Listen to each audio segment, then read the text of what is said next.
అందరికీ శుభోదయం. ఇక్కడ మీ ముందున్నది విమలాదేవి గారు. వీరు ఆధ్యాత్మికంగా ఎంతో తెలుసుకున్నారు, ఇంకా తెలుసుకుంటూనే ఉన్నారు. వారు తెలుసుకున్నటువంటి కొన్ని ఆధ్యాత్మిక విశేషాలను మీతో పంచుకోవాలనుకుంటున్నారు, మీకు తెలియజేయాలనుకుంటున్నారు. ఇప్పుడు వారి మాటల్లో మనం తెలుసుకుందాం. కొన్ని ఆధ్యాత్మిక విశేషాలను అమ్మవారిని అడిగి మనం ఇప్పుడు తెలుసుకుందాం. నమస్తే అమ్మ, ముక్కోటి దేవతలు 33 కోట్ల దేవతలు అంటుంటారు కదా, ఇంతకీ వీళ్ళెవరు, ఎక్కడి నుంచి వచ్చారో కొంచెం వివరంగా చెప్తారా? సత్యయుగం ఆదిలో 9,16,108 మందితోటి ప్రారంభం అవుతుంది. సత్యయుగము అంతమయ్యేటప్పటికి 3 కోట్ల జనాభా ఉంటారు. వాళ్ళని ముక్కోటి దేవతలు అంటారు. ఓ అలాగనా, అదే మన వాళ్ళు అంటుంటారు ముక్కోటి దేవతలు అంటే ఇదన్నమాట. ఓకే, మంచి పాయింట్. ఓకే, తర్వాత 33 కోట్ల గ్రామ దేవతలు అంటారు. త్రేతాయుగము చివరి టైంకి జనాభా అప్పుడు 33 కోట్లు ఉంటారు. వాళ్ళను 33 కోట్ల గ్రామ దేవతలు అంటారు. అది వాటిని గురించిన రహస్యం. అమ్మ, ముక్కోటి దేవతలు ఎట్లా పూజలు అందుకుంటున్నారు? ఎవరు సత్యయుగంలో జన్మ తీసుకుంటారో వాళ్ళను ముక్కోటి దేవతలు అంటారు. ఆ ముక్కోటి దేవతలకు ద్వాపర కలియుగాల్లో వాళ్ళకు పూజలు జరుగుతాయి. అంటే ఎవరెవరి పురుషార్థాన్ని బట్టి ఎంతెంత, ఇప్పుడు ఈ కలియుగం అంతిమ సమయంలో ఎంతెంత వాళ్ళ ధర్మాన్ని ఆచరించి ఎంతెంత పురుషార్థం చేసి సంపాదించుకుంటారో పుణ్యఖాతాన్ని, దాని ప్రకారంగా వాళ్ళకు సత్యయుగంలో జన్మలు ఉంటాయి. దాని ప్రకారంగానే ద్వాపర కలియుగాల నుంచి భక్తి మార్గంలో వాళ్ళు పూజలు అందుకోబడతారు. అందుకే మనకి ఇంతమంది దేవుళ్ళు ఉన్నారనమాట. ముక్కోటి దేవతలు ఆశీర్వదిస్తారంటుంటారు కదా, వాళ్ళంతా ఇప్పుడు మనకు ఫస్ట్ సత్యయుగంలో దేవాత్మలుగా జన్మలు తీసుకొని వాళ్ళు జీవితం కొనసాగించారు అక్కడ. వాళ్ళని మనం ఇప్పుడు మళ్ళీ ముక్కోటి దేవతలుగా వాళ్ళు పూజింపబడుతున్నారు. మనకు ఆశీర్వచనం చేస్తారు అంటుంటారు. ముక్కోటి దేవతలు ఆశీర్వదిస్తారు అంటుంటారు కదా, వాళ్ళే అనమాట. అయితే సత్యయుగంలో మనకు జన్మ తీసుకొని జీవితాన్ని కొనసాగించిన వాళ్ళు ద్వాపర కలియుగాల్లో పూజలు అందుకుంటున్నారు. ఓకే, మంచి పాయింట్. మంచిగా మాకు ప్రజలకు మంచి వాక్యాలు తెలియజేసినందుకు థ్యాంక్స్. 33 కోట్ల గ్రామ దేవతలు అంటారు. అంటే త్రేతాయుగము అంతమయ్యేసరికి జనాభా 33 కోట్ల జనాభా ఉంటారు. సో వాళ్ళ పురుషార్థాన్ని బట్టి చెట్టు కింద రాయి పెట్టుకొని పూజ చేస్తారు. గుళ్ళల్లో నియమబద్ధంగా నియమానుసారంగా విధిపూర్వకంగా కొంతమంది దేవతలకు పూజలు జరుగుతాయి. అంటే ఎవరెవరి పురుషార్థాన్ని బట్టి నెంబర్ వారీగా ఇక్కడ ద్వాపర కలియుగాల్లో వాళ్లకు పూజలు జరుగుతాయి. అమ్మ, భగవంతునికి భక్తునికి ఎంత దూరం ఉందంటారు? మనం అనుకుంటాము భగవంతుడు ఎక్కడో ఉన్నాడు, మనల్ని చూసుకోవడం లేదు, మనల్ని పట్టించుకోవడం లేదు, ఇన్ని కష్టాలు నాకే పెట్టాడు భగవంతుడు, ఇవన్నీ నాకేనా అని ఆక్రోశపడతాము, ఆవేశపడతాము, తండ్రిని బాధపడతాము, తండ్రిని దూషిస్తాము, తండ్రిని నిందిస్తాము. అజ్ఞానంలో పడి కొట్టుకొని పోతూ ఈ విధంగా చూస్తున్నాం. కానీ వాస్తవానికి భగవంతునికి మనకు మధ్య ఉన్న దూరం ఒక్క సంకల్పం, ఒక సంకల్పం. ఆ సంకల్పం ఎంత సమయం పడుతుంది? ఒక ఆలోచన చేయడానికి 1 సెకండ్ టైం అంతే. భగవంతునికి మనకు మధ్య ఉన్న దూరం ఒక సెకండ్, ఆలోచన మార్చేస్తుంది అంతే. ఆలోచన. నేను ఆత్మను, నా స్వధర్మం శాంతి, నేను శాంతి స్వరూపాలను, నా తండ్రి శివ పరమాత్మ అని అనుకున్నప్పుడు వెంటనే కనెక్ట్ అయిపోతాం తండ్రికి. వెంటనే గ్రహిస్తారు తండ్రి. భగవంతుడు దారి తప్పలేదు, భగవంతుడు మనతోనే ఉన్నారు. కానీ మనం దారి తప్పాం అంతే. దేహాభిమానంలోకి వచ్చి మనం దారి తప్పి ఎక్కడున్నాము తండ్రి, శరీరం మీద వ్యామోహంతో ఆయన విడిచిపెట్టాము. కానీ భగవంతుడు మనతోనే ఉన్నారు, మన జతలోనే ఉన్నారు. నిరంతరం ప్రతి ఒక్కరికి ఆయన సహాయం చేస్తూనే ఉంటారు. ఎందుకు ఇప్పుడు ఒకరు ఉన్నవాళ్ళగా ఉంటారు, ఒకరికి చదువు వచ్చింటుంది, ఒకరు పేదవాళ్ళుగా ఉంటారు, ఒకరు కుంటివాళ్ళుగా ఉంటారు, కొంతమంది పరిస్థితి చాలా దీనావస్థలో ఉంటుంది. ఎందుకు ఉంటాయంటే గత జన్మల వాళ్ళు చేసుకున్న పాప పుణ్యాల ఆధారాన్ని బట్టి ఇప్పుడు జన్మ తీసుకుంటారు కాబట్టి ఇన్ని వ్యత్యాసాలు ఉన్నాయి. సో మనం శ్రేష్టమైన జీవితాన్ని గడపాలి అంటే అన్ని విధాల సంతోషంగా హాయిగా ఆనందంగా ఉండాలి అంటే మన ఆలోచన విధానాన్ని మార్చుకొని మంచి శ్రేష్ట కర్మలు చేస్తూ వెళ్ళామంటే తప్పకుండా మంచి జన్మ లభిస్తుంది. మన వెంట వచ్చేది ఏది? మనం చేసుకున్న పుణ్యమే. అంతే. మన వెంట మన ఈ శరీరం కూడా రాదు. ఆత్మ శరీరం నుంచి వెళ్ళిపోయేటప్పుడు ఈ శరీరంతో మనం ఏం చేస్తామో ఈ శరీరం రాదు. కట్టెలో వేస్తే కాలి బూడిదైపోతుంది, మట్టిలో గుడిస్తే మట్టి అయిపోతుంది. కానీ ఆత్మ వెంట వెళ్ళేది అది చేసుకున్నాడు ఒకటే మన వెంట అది తెలుసుకుంటాడో మానవుడు తప్పులు అన్నవి చేయకుండా. తండ్రి గుణాలు ఏవి? ప్రేమ, దయ, జాలి, కరుణ, అవి ఎట్లా సాగరంతో సమానం. అటువంటి తండ్రికి సంతానం అయినప్పుడు మనకు కూడా అవే క్వాలిటీస్ ఉన్నాయి కదా.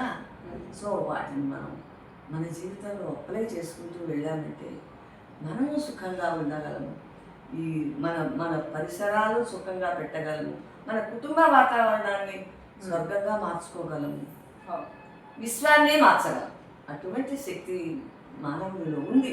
అయితే దాన్ని వినియోగించుకోలేకపోతున్నాడు మానవుడు. తన స్వధర్మాన్ని వదిలేసి పరధర్మంలో శరీర ధర్మంలో ఉండి ఈ విధంగా మనిషి తప్పులు చేసుకుంటూ పతనావస్థకి చేరుతారు. అది. సో ప్రతి ఒక్కరూ కూడా ఇప్పుడు మేము ఆత్మలను అని తెలుసుకోవాలి, తండ్రిని గ్రహించాలి, తండ్రి గుణాలను స్వీకరించాలి, తండ్రి శక్తులను గుణాలను అన్నీ నింపుకొని తండ్రి ఎట్లా సాగరుడో మనకు కూడా మాస్టర్ సాగరులమై మన జీవితాల్లో అవి నింపుకొని మన కుటుంబ వాతావరణాన్ని మంచిగా చేసుకోవాలి, మన పరిసరాల్ని, మన ఊరిని, మన దేశాన్ని, ఈ ప్రపంచాన్నే మార్చగలిగే శక్తి మనలో ఉంది. దాన్ని ఉపయోగించుకోవాలి, దాన్ని మనం తీసుకోవాలి, ఉపయోగించుకోవాలి. సమయం చాలా సమీపానికి వచ్చింది కాబట్టి దాన్ని మనం సఫలం చేసుకోవాలి. అలాగే భగవద్గీత గురించి కొన్ని వాక్యాలు చెప్పండి. భగవద్గీత అన్నది ఇప్పుడు భగవద్గీత ఇప్పుడు ఇళ్లలోనూ పారాయణం చేస్తున్నారు, దేవాలయంలోనూ పారాయణం చేస్తున్నారు. అంతవరకు పారాయణం చేస్తున్నారు, జస్ట్ అర్థం చెప్తున్నారు, అంతవరకే. దాన్ని ఆచరించడం లేదు. దాని జీవితంలో ఆచరించే విధానాన్ని ఎవరు కానీ భగవంతుడు దేనికి చెప్పాడు భగవద్గీతనంటే అర్జునుడి విషాద యుగంలో ఉన్నప్పుడు బోధిస్తాడు, ఆయన ధర్మాన్ని బోధిస్తాడు. అవును, ధర్మాన్ని బోధిస్తాడు. సో ఆ ధర్మం ప్రకారంగా ప్రతి ఒక్కరూ నడుచుకుంటే మార్గం చాలా సుగమంగా ఉంటుంది, చాలా ఈజీ అనిపిస్తుంది. ఎటువంటి పరిస్థితుల్లోనైనా ఎటువంటి దుఃఖంలోనైనా ఈజీగా వాటిని దాటుకొని వెళ్ళిపోగలం భగవంతుని జతలో. ఇప్పుడు పాండవుల వెంట ఎవరున్నారు? కృష్ణుడిని ఎన్నుకున్నారు వాళ్ళు, భగవంతుడిని ఎన్నుకున్నారు. కౌరవులు సైన్యాన్ని ఎన్నుకున్నారు, అక్షోహిణీల సైన్యాన్ని. సైన్యం ఉంటే జయిస్తాం అనుకున్నారు. కృష్ణుడి దగ్గర ఆయుధాలు లేవు, సైన్యం లేదు. ధర్మం ధర్మం వాళ్ళు కావాలనుకున్నారు, ధర్మాన్ని భగవంతుడు చెప్పిన ధర్మాన్ని ఆచరించారు. విజయం తథ్యమైంది, విజయం లభించింది వాళ్ళ. అది ఇక్కడ అంతే తేడా. ధనము, జలము, బలము ఇవి కాదు విజయానికి మార్గాలు. ధర్మాన్ని భగవంతుడు ఏ ధర్మం అయితే చెప్తాడో దాన్ని ఆచరించడంలో విజయం సఫలత ఉంది. పారాయణం చేస్తున్నారే కానీ చెప్పేవాళ్ళు కూడా అదే చెప్తున్నారు, వినేవాళ్ళు అదే విని ఇంకా మేము భగవద్గీతను చదివాము విన్నాము అన్న రోజు సంతృప్తిలో ఉంటారు కానీ రోజు ఒక్క శ్లోకాన్నైనా దాన్ని అర్థవంతంగా స్వీకరిస్తే బాగుంటుంది అనిపిస్తుంది. దాన్ని భగవద్గీత ప్రాక్టికల్ లైఫ్ అనేమ్మా మా గ్రూప్లో మా మా మేడం మంజులక్క 64 ఎపిసోడ్స్ చేసి గీత గురించి భగవద్గీతని ఎట్లా ప్రాక్టికల్ లైఫ్లోకి తీసుకురావాలి, ఓకే. తీసుకువస్తే ఎటువంటి సంతోషాన్ని సుఖాన్ని ఆనందాన్ని ప్రజలకు పొందగలము, ఎటువంటి ధర్మబద్ధమైన జీవితాన్ని జీవించగలము అనేది చక్కగా భగవద్గీత శ్లోకాలను తీసుకొని చక్కగా వివరించారమ్మా. మీరందరూ వినండి. దాన్ని యూట్యూబ్ లో కూడా ఉందా? యూట్యూబ్ లో వస్తుంది. యూట్యూబ్ లో వస్తుంది. 64 ఎపిసోడ్స్ ఒకే లింక్ లో పెట్టారు. మళ్ళీ మనం ఎత్తుక్కోకుండా ఒకే లింక్ లో ఉన్నాయి. సో మీరు ప్రతిరోజు రాత్రి పండుకోవేటప్పుడు ఒక ఎపిసోడ్ వినండి. ఓకే, నాకు ఆ లింక్ పంపితే అమ్మా నేను మా కామెంట్స్ లో పెట్టేస్తాను. తప్పకుండా మా ప్రేక్షకులు చూసుకుంటారు. ఆ లింక్ ఓపెన్ చేసి భగవద్గీత గురించి వాళ్ళు కూడా తెలుసుకుంటారు. ఆ లింక్ పంపండి నాకు. తప్పకుండా అమ్మా, తప్పకుండా ప్రతి ఒక్కరు తెలుసుకోవాలి, అది దాన్ని ఆచరించాలి, భగవద్గీతను ఆచరించాలి, సనాతన ధర్మం వైపు దారి సనాతన ధర్మం మార్గంలో వెళ్ళాలి, మనమంతా కూడా వెళ్ళాలి. అదేమ్మా, తప్పకుండా ప్రతి ఒక్కరు ఉదయం లేస్తూనే రాత్రి పడుకోబోతూ ఒక్కొక్క జస్ట్ ఒక్క 10 నిమిషాలు 15 నిమిషాలు వినండి.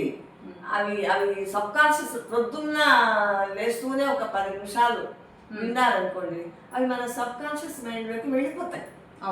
వెళ్ళిపోయి అవి యాక్ట్ చేయడం మొదలవుతాయి.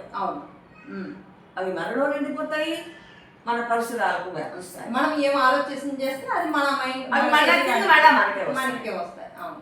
సో మనలో మన మన మన మనసు మంచిగా తయారవుతుంది, మన పరిసరాలు మంచిగా తయారవుతాయి, మన కుటుంబ సభ్యులు వాళ్ళ మానసిక స్థితి కూడా మంచిగా ఉంటుంది. మనం ఇలా ప్రవర్తిస్తే మన పిల్లలు కూడా వాళ్ళు కూడా అలాగే ప్రవర్తిస్తారు. తప్పకుండా. కాబట్టి మనం సన్మార్గంలో వెళ్తుంటే వాళ్ళు కూడా వెళ్తారు. ఎటువంటి దుఃఖాలు వచ్చినా కష్టాలు వచ్చినా దాటుకునే శక్తి కూడా వాళ్ళకి వస్తుంది.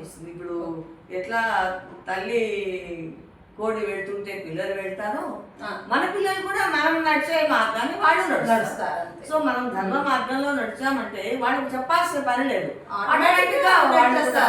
అది సులభం అవుతుంది మనకి. మనం ఎలా ప్రవర్తిస్తే వాళ్ళు కూడా అలాగే ప్రవర్తిస్తారు. మనం వాళ్ళకి చెప్పాల్సిన పని లేదు, ఎందుకంటే పిల్లలు ఈజీగా క్యాచ్ చేస్తారు. పెద్దలు ఎట్లా నడుస్తున్నారో ఎట్లా ప్రవర్తిస్తున్నారో అది వాళ్ళు గమనిస్తారు, వాటిని స్వీకరిస్తారు, వాటిని ఆచరిస్తారు. కాబట్టి ప్రతి ఒక్కరి జీవితంలో ఈ భగవద్గీత ప్రాక్టికల్ లైఫ్ గురించిన జ్ఞానం అవసరం, వాటిని ఆచరించడం అవసరం. దానివల్ల కుటుంబాలు అన్నీ కూడా సక్రమ మార్గంలో నడుస్తారు. ప్రతి ఇల్లు కూడా శివాలయం అవుతుంది, ప్రతి ఇల్లు కూడా స్వర్గం. స్వర్గం ఎక్కడో ఆకాశంలో లేదు, మన ఆలోచన విధానంలోనే, మన ఆలోచన విధానంలోనే, మన మనసులోనే ఉంది. తప్పకుండా అది పెట్టండి, ఆచరించాలి. ప్రతి గృహస్థంలో ఉన్న ప్రతి ఒక్కరు కూడా తెలుసుకోవాలి, ఈ విషయం తెలుసుకొని ప్రతి ఇంటిని శివాలయం చేసుకోవాలి, స్వర్గంగా మార్చుకోవాలి. ఆటోమేటిక్గా మారిపోతుంది. అంతేమా, చాలా బాగుంటుంది. తప్పకుండా ప్రతి ఒక్కరు తప్పకుండా తెలుసుకున్నాను. Thank you.